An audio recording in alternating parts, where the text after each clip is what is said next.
একমাত্র কেবলমাত্র আমার সামনে মাথা নত করতে হবে, কোনো বাতিলের সামনে মাথা নত করা চলবে না। কতক্ষণ ঠিক কিনা? এই পথে চলতে গেলে হাত যেতে পারে, পা যেতে পারে, জবান চলে যেতে পারে, কল্লা যেতে পারে। এই পথে চলতে গেলে হাত দেওয়া হাত দিতে রাজি আছি, বাহু দিতে রাজি আছি, জীবন দিতে রাজি আছি, রক্ত দিতে রাজি আছি। বাতিলের সামনে মাথা নত করতে রাজি নাই। কারণ হাত আল্লাহকে দেখা দেয়।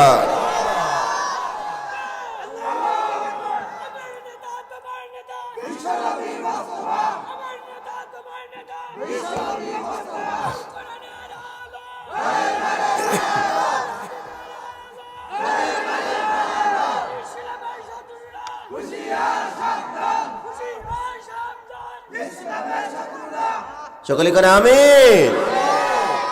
এই পথে চলতে গিয়ে রাসূলুল্লাহ মার খাইছে কি খায় নাই? এই কালেমার দাওয়াত দিতে গিয়ে রাসূলুল্লাহ মক্কায় থাকতে পারে নাই। এই কালেমার দাওয়াত দিতে গিয়ে তাইফের ময়দানে মার খেয়েছে। এই কালেমার দাওয়াত দিতে গিয়ে আমার আপনার রাসূল উহুদের ময়দানে দান্দান মোবারক শহীদ হয়ে গিয়েছে। এই কালেমার দাওয়াত দেওয়ার কারণে মাথার মধ্যে হেলমেট ঢুকে গিয়েছে। এই কালেমার দাওয়াত দেওয়ার কারণে কাফের বেঈমানেরা রাসূলকে মক্কায় থাকতে দেয় না। কতক্ষণ ঠিক কিনা? এই কালেমার দাওয়াত দেওয়ার কারণে ওমরকে শহীদ করা হয়েছে। এই কালেমার দাওয়াত দেওয়ার কারণে আলীকে শহীদ করা হয়েছে।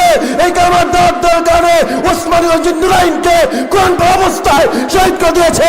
আজও যারা কোন হক কথা বলবে তাদেরকেও এরকম অবস্থা হওয়া লাগবে। কতক্ষণ ঠিক কিনা?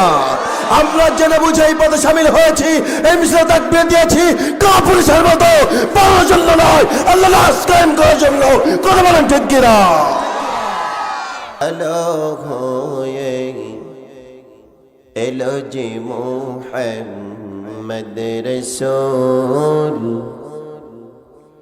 এলো যে মুহাম্মদ রাসূল। আমার সাথে বলো।